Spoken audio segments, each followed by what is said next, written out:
Welcome to Email After Hours by SenderScore, powered by Validity. We're your hosts. My name is Guy Hansen. And I'm Danielle Gallant, and this is Email After Hours.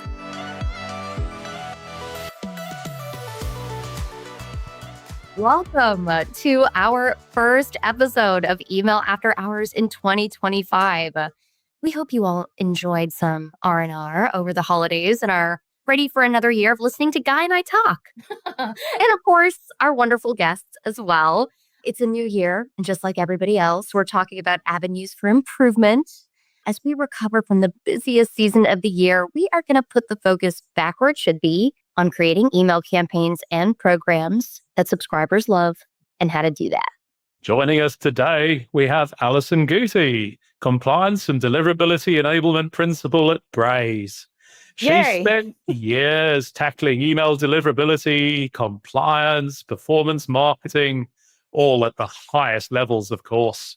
And so she brings today a deep understanding of both the technical and the strategic sides of email marketing. Alison's helped countless brands manage their acquisition, build sustainable email programs, and navigate the many pitfalls of major sales events like the ones that we've just come through. Welcome to the show, Alison. It's so great to have you here today with myself and Danielle. Thank you so much for having me. Thank you so much for the intro. I feel like I'm being introduced on Lifestyles of the Rich and Famous. So very good. I feel quite famous. It's an honor to be here. I love the podcast and I love talking about email. I'm a little bit rusty after those holidays. So I think this is a great way to kind of ring in the new year and get me blabbing about some of these things that I love to talk about. So I'm very excited to be here. Thank you so much. Let's do it. And let's kick it off with a rant icebreaker. I feel like this whole episode might be a lovable rant, but Alison, with all of your experience in email marketing, I really want to know, what is the one mistake that really gets under your skin most? Like something you see brands doing over and over that just drives you batty. So this is kind of a broader one because I thought about this a lot and I couldn't narrow it down to one thing. But in our industry, the thing that drives me the craziest is asking for feedback and not taking it. Because as Guy brilliantly stated, I do work with a lot of senders and so many of them are coming to me specifically to say, like, how can I solve this problem? Or how can I prevent this from happening again? And I'll give them the answer, which is usually simple things like get permission and prune your list when people are engaged. And they're like, okay, and what about something that's not any of those things you just said? What if I just change nothing and the mailbox providers change? And that's unlikely to happen. I do think senders are going to have to put the onus on themselves and make those changes. So if you are soliciting feedback or looking for it or hearing it, maybe you should consider taking some of that into account because the only thing you can really change is yourself. New year, new you, like, let's get it moving. That's such a great answer. I mean, in its own right, but also because it kind of overlaps with what we're going to be talking about today. Because, I mean, if we're really honest with ourselves, I think sometimes marketers have got so much on their plate that they actually forget what it's like to be a subscriber, on the receiving end of all those emails they worked so hard to produce. And you kind of end up playing guessing games about what those customers really want. And so I feel, today's conversation that we're going to have is all about walking a mile in your customer's shoes. Or, again, to be honest, sometimes our marketers don't always take that said walk. Yeah. So, Alison, putting on your subscriber hat for a moment, as a receiver of emails, not a sender, what are the big things that email marketers need to remember in your mind so that the message that they're sending are seen as valuable messages, not unwanted junk mail? Yeah, that's such a good question. I often feel the same way as it's like you'll be talking with the sender and they're like, oh, I got so many emails over the holidays. I hated it. Anyway, how did our daily sends do? And you're like, oh, it's like you're not in traffic. You are traffic. Like that, you are part of the problem there. And so the biggest thing that I harp on all the time, and I'll probably say it 5 more times during this podcast at a minimum, permission. Permission is everything. It is not just a legal technicality. I know in the UK or Canada and other places that are not the US, permission is a legal requirement. In the US, it is not. And so I think that is given, especially senders that I work with, this kind of sense of like freedom, like I'm unfettered. I can do whatever I want. It's not a legal requirement. I can say I have permission, but it doesn't matter. Like you can legally have permission. You can technically have permission. But if the person who gave you that permission did not actually say, hey, I want to get your emails and I'm asking to get them, they're not going to engage over the long term and you're going to see those deliverability problems. And so what we tend to see is senders are taking permission rather than asking for it. They're kind of like sneaking in under the wire with like a pre-check checkbox during checkout, or, hey, do you want a coupon? And P.S., we're going to email you every day. And so technically you have permission, but the people are not actually signing up because they want the email. They're doing it because they have to as part of another process. And so I think people need to reconsider whether they're taking permission or asking for it, and kind of the difference between having an email address and having permission to send to that email address. Because I think a lot of senders think, oh, I've got all these email addresses, better start sending. And it's like, did those people say they want your email, or did they merely say like, I would like to buy a product that you have, or something like that? That's a big one to me. I have a couple others. Second is that email is a two-way communication medium. It's not just an advertising outlet. And so I think a lot of senders get into this mindset of like shouting into the ether, like it's a billboard, and you can buy a billboard if that's what you want to do. Email is not that. You are kind of borrowing resources from the mailbox providers and saying, let me talk to your customers. And so if you're not following their rules and giving their customers the things that they want, you're going to be punished for that. And so you should keep that in mind. You do want to sell things, but your job in email is not just to say like, hey guys, we have stuff for sale. It's to talk about your product and how that product benefits your customers and how well you understand your customers and build up that connection so that when they are ready to buy, you are top of mind, but they're not thinking, oh my God, get this pushy brand out of my inbox, because it can be very overwhelming. And then kind of, Guy, as you said, I tell senders, like, think of everything you hate about email and don't do that stuff, because we all have complaints about it. So it's kind of like, be the change you wish to see in your inbox. You need to keep that in mind, because competitors and other brands are watching you too. They are getting your emails in their inbox and they're thinking, oh, well, if this brand sends twice a day, maybe we can try that. And we just end up with this like cavalcade of so many emails and so many wasted resources and so many upset people, senders and receivers. Alison, you've talked about consent, right? So like, of course, we have Castle in Canada. It is much more implied that we need to have that evidence of proven consent. But let's just say we've got that, right? Guy and I have repeatedly touted the importance of email preference centers on this podcast, in our client conversations, everywhere we possibly At the can. Christmas dinner table. Yeah, exactly. Have a robust preference center, promote it, yada, yada, yada. And you talked about, even in the icebreaker question, just if you ask for feedback, respect it. And this is just not something I see enough of, I guess. So what's your general take on email preference centers, and how important are they really?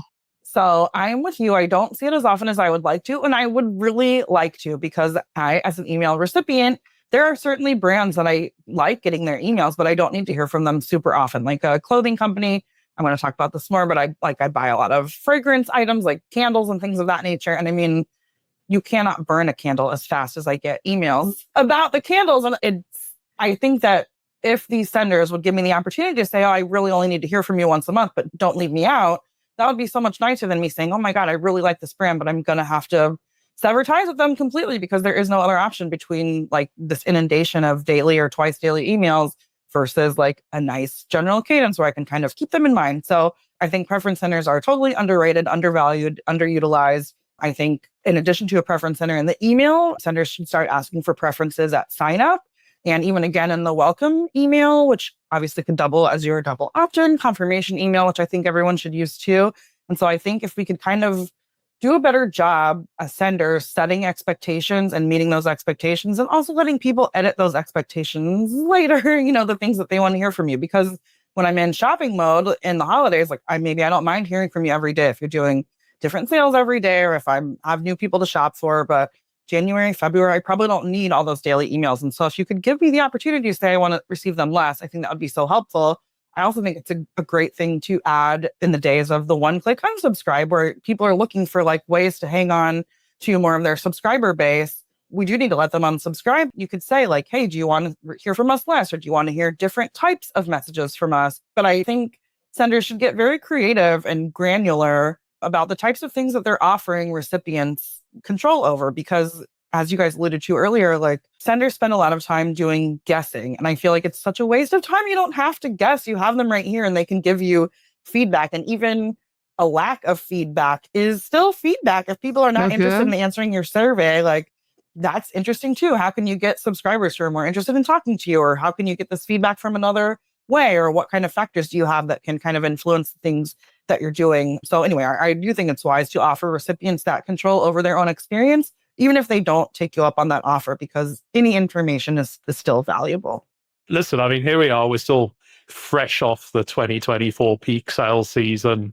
Just like previous years, inboxes were completely inundated with promotions. We've been talking about it, and at the moment we're in that little sort of post-peak trough, but it's going to start ramping up again soon. But Blue Monday and Valentine's Day and Mother's Day and Easter and all those other big events on the calendar. So, Alison, do you think that email marketers should actually be able to recognize when they're hitting a point of oversaturation? And if they do, what should they do about it? I think, is it as simple as subscribing to their own email programs so they can drown alongside their own subscribers? I don't want them to go down with their ship like the Titanic. I want them to stay on board and fight. But I do, and I recommend that. That's definitely something that I do all the time in my own troubleshooting, is signing up for people's emails, because I just made a purchase the other day from a local bakery for some cinnamon roll home delivery, and they were delightful. I wish you guys were here because I got you left. And so when they emailed me my confirmation, I was so excited. And then later they emailed me and said, we're having a Halloween special, order your Halloween treats.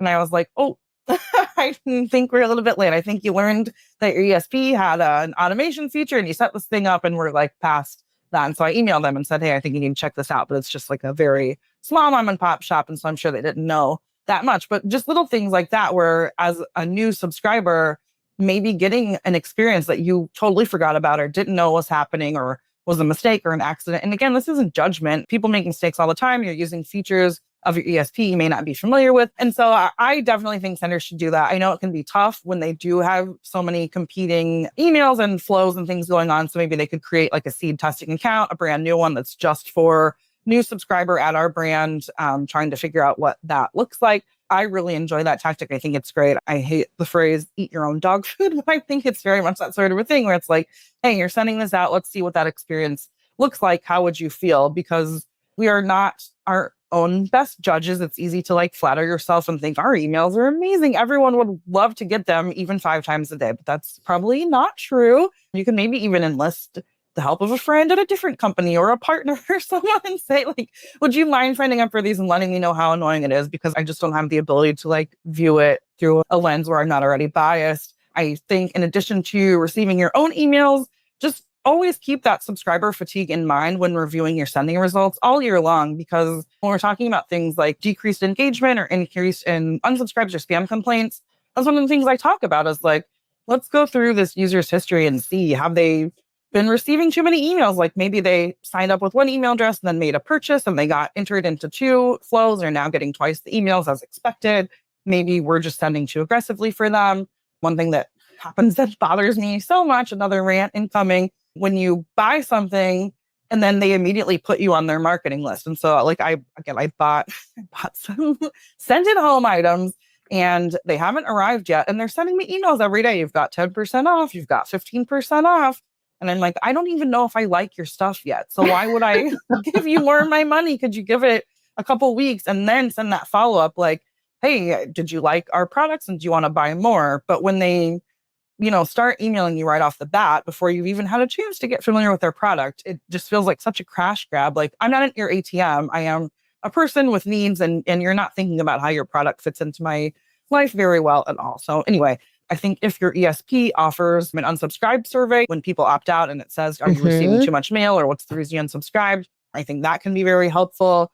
Definitely. And just building on that, kind of like a related question, would you advocate for something like, I'll say this in inverted commas, a sort of post-Black Friday email detox? I think Danielle and I, huge fans of snooze functionality or the ability to sort of temporarily opt down. Surely it makes sense. Give your customers the opportunity to hit pause if you haven't got anything new to offer them for a little while. What do you think? Yeah, I love that. I definitely recommend it, especially there's been a lot of chatter about things like Mother's Day. Do you want to get Mother's Day emails? And everyone first, it's so sensitive of you to ask if I want Mother's Day emails. Then there's kind of in this backlash where it's like, Mother's Day does make me sad. So stop asking me about how I feel about Mother's Day. And so I definitely think back to the preference center thing, like taking a pause, letting people say, these are the things I want to hear about. Maybe I never want any kind of holiday messages. Maybe I just want to hear your regular stuff. I think that's a very good thing. I think it can be very beneficial for senders to allow users to pause, whether that's for specific holidays or for a time span of some kind. Maybe I'm on a spending freeze January through March as like my Q1 goals for myself, but I do still want to hear from you later. I love the idea too of like, just to your point, Alison, about asking too much, like the Mother's Day example, right? Yeah. Which, by the way, I've had clients who sent that a couple of years ago. They got excellent feedback, like social feedback about that. And they just never asked again for some of these people. But I love the idea of like a new year, new you. You send the preference center update as your like refresher for a new year. I just love that idea. But just because I love this rant, I do want to ask, Alison, for you during the holidays, how many emails did you get from a single brand on a single day? Mine, I counted. Mine was 6 from a single brand on a single day. That's, first of all, that's so many. Second of all, so many. Well, I feel bad because I wasn't keeping track, but I went on a bit of a like brutal unsubscribing spree. I was like, I'm running a tight ship this holiday season. So I think I maxed out at like 2 or 3 per brand. And then I was like, you're done. I'm not doing this anymore, because I went a little bit overboard shopping for other people for a change, not just myself this year. And it was like, okay, I bought cheese for my brother-in-law. How much more cheese do I need to buy for him? Probably none. You don't need to send me 2 and 3 emails a day. It turns out his birthday was also at Christmas, so I should have bought him double the cheese. But that's a mistake I will always modify double the cheese. for Always. next year. So yeah, I maxed out at like 2 or 3 per brand. I went on a bit of an unsubscribing spree, but I do think like that repetition is an engagement killer. If I need it, I'll let you know. But I think senders should be very cautious when they're doing things like sending 6 times a day, because people like you and me have looked at all 6 of them. And so I'm not seeing anything, unless it's like we're running 6 different specials throughout the day. So be sure you open all 6. If it's just the same thing over and over because they want to like stay at the top of the inbox, I think that's crazy talk. And I don't think people should do that. I think we actually talked about this guy with Seth on our episode right before we took a break for the holidays. But it was like, there's this other thing that factors in too, where it's, if every single email is the last chance, like it starts to be, no, it's I don't believe you. Yeah, I know I'm going to get this email from you in like 3 hours or whatever. And I was trying to do an experiment over the holidays where I just let it, because I have, like most of us do, probably like 20 email addresses that are just sitting around like for testing. And so for some of them, I was like, I am not going to engage with anything like for the week. Like I'm just going to let it go and see who takes the hint and like who doesn't. And then I realized in my mind, like, if they're basing this on opens, it's probably going to look like I opened everything. So I guess the question came to me, which was, how should brands be treating subscribers who didn't engage with anything during the holidays? Should we be quiet with them now? Should they be suppressing them? Like, what do we do with people who took no action on, let's say, no less than 30 emails? Yeah. So I think that's a good question. I'm going to give you kind of the crappy deliverability answer, which is it depends. Because I think that the strategy varies based on the subscriber and the brand. Are these new subscribers? Are they legacy list members? Does your product have like a relevant usage throughout the year? Is it seasonal? If you're selling Christmas lights and no one engaged for 30 emails during Christmas, like probably you don't need to keep emailing them in January and February. Maybe they're still going to be good next December. Like, are they people who have previously purchased? Are they just lurkers? Did they go through double opt-in? I work with a lot of customers who are like very averse to the double opt-in concept. And so when they start talking about unengaged users, I'm like, okay, how unengaged? Like they never confirmed the opt-in and they never opened. What makes you think they're going to suddenly start purchasing? Like that doesn't make any sense to me. Have you already attempted to re-engage these people, and what happened when you did? And so there's, on the one hand, deliverability is so quick and easy. Just send wanted email to people who want it. On the other, each of these things has so many nuances, because these people who don't want it, why don't they want it? And what have you done to either confirm previously that they did used to want it and now don't, or have just never been engaged at all? And so I guess 1, it depends. 2, think about those things and what your long-term goals are. Because if Danielle, if you were previously engaged, but then didn't open during the holidays, I might want to make sure you're still okay. Like, hey, are you still out there? Do you want to still hear from us? And if I continue not to hear from you from like a reconfirmation attempt of some kind, or even like a very extra special discount, like Danielle, you didn't buy Christmas lights when they were on sale 30 times, but in January they're on like extra super sale. Do you want to try it now? And you still don't buy it? I think it's time to cut them loose. Maybe you can try to wake them back up next holiday season. But I would only really do that if they had double opted in. I'm kind of like, I forget the phrase for it, but I'm like, no holds barred. Like, get rid of them. If people are not engaging, just get rid of them, because they can always come back. You can advertise to them on another channel. I don't know about you guys, but I'm seeing the same ads like Instagram. I'm an old person who still uses Facebook. They're on my games that I play. The ads come up. And so email is not the only way you can reach these people. It's just a really good one to be able to. We get that companies need to make money, and especially during sort of peak periods like the one we just come through, marketers are going to send sales-focused emails, and presumably it's because that's what their subscribers want to receive during those big sale periods. But do you think there's other types of content or strategy that those senders could also be using to perhaps engage their customers in a slightly more meaningful way? Yes, so much. I think educational content is way underutilized. Educational obviously doesn't have to mean like in an academic sense, but I think most products or services receive tons of questions about those products or services. They have customer service inboxes. They could probably make a list of like the top 25 questions and use those to build content. And what do people ask before or after buying that you can go ahead and clear up now? Why do customers return to you? How can you showcase your features and benefits via email? Do you have a customer loyalty program? Do you offer referrals? Are there notable dates customers should be aware of? Like we talked about with holidays, like, are you going to run a really good holiday special? Or does your brand have an anniversary that you always really splash out for that you can let us know about? What about partner offerings? Like, whose product complement your own? Do you have any partner deals that might make me enjoy your product more? Like I said, I'm into candles. Do you work with like a lighter company or a wick trimmer or something like that, where I can kind of have a whole suite of items? I think just going back to this, email is a communication channel and not a billboard. And so how can you as a sender leverage that to kind of demonstrate your commitment to your customers, current and future? Maybe I'm on your list and I haven't purchased yet, but that doesn't mean I'm never going to. Like, what is the thing that gets customers over the edge from those lurkers to full-fledged paying members of your customer database? And so I think kind of spelling out what those things are, the benefits, or how interesting they are, or why people return, can be really helpful in a way that isn't just directly like click here and buy more, but kind of like, hey, just think about us. We're here when you want us later. Yeah, I think that's absolutely right. And I think senders that can nail that, there's going to be a dividend for them, isn't there? Because, subscribers purchase from brands they trust, right? Yes, absolutely. And I think that kind of gets lost. I talk a lot about email, a little bit about marketing. I'm not a marketer, but I am a consumer. And so I think from the consumer standpoint, those are definitely the brands that I want to shop with, are the ones who seem like they understand me as their customer and what my needs are and why I'm shopping with them. And just that transparency. Again, you don't have to guess, and I don't want to guess. I think we should both be open with each other. Like, here's what you can expect from me, and here's what I can expect from you, and keep that line of communication going instead of them just like shouting at me that I should buy their things. We've already covered so many great talking points about how senders can be a little more subscriber centric in their marketing. But if you had to pull all of those strands together, how would you describe what a great email experience looks like for you as a subscriber? Oh, okay. So I thought about this a lot. And so I think, of course, it starts with the opt-in process. I think the opt-in process should be very transparent, truly optional. And I think I get it. People are trying to collect as many addresses as possible and as like low a barrier a way that works for them.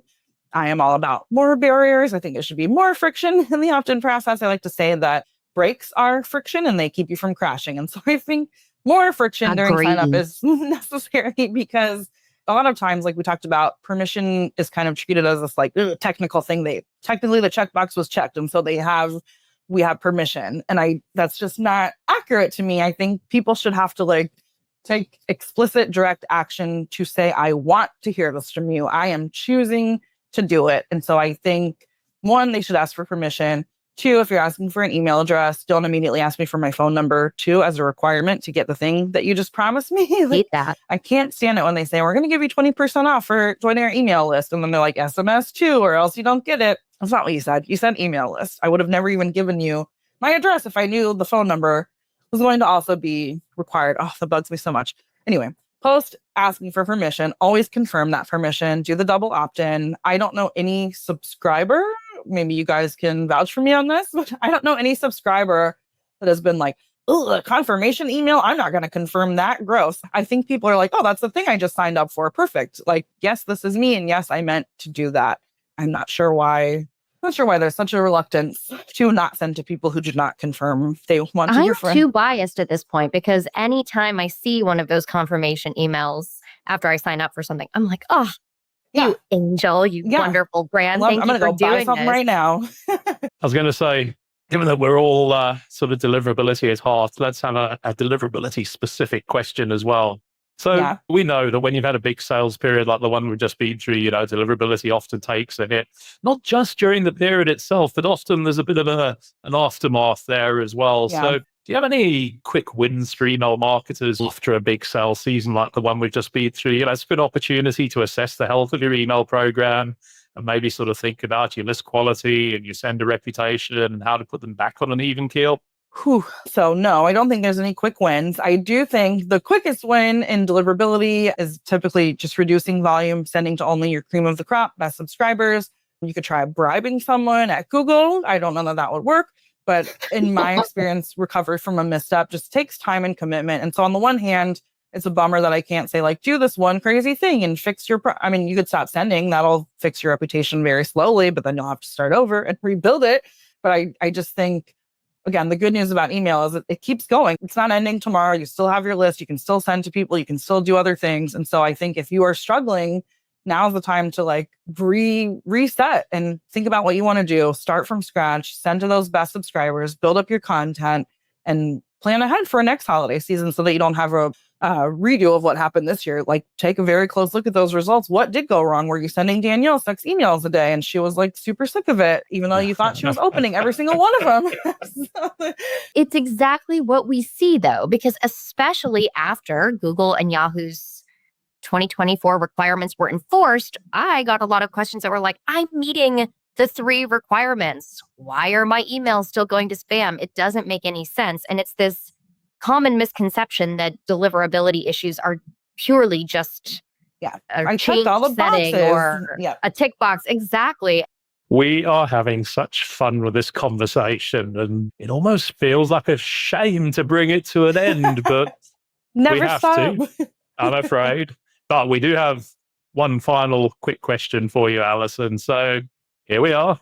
It's January. Do you have an email marketing resolution for 2025?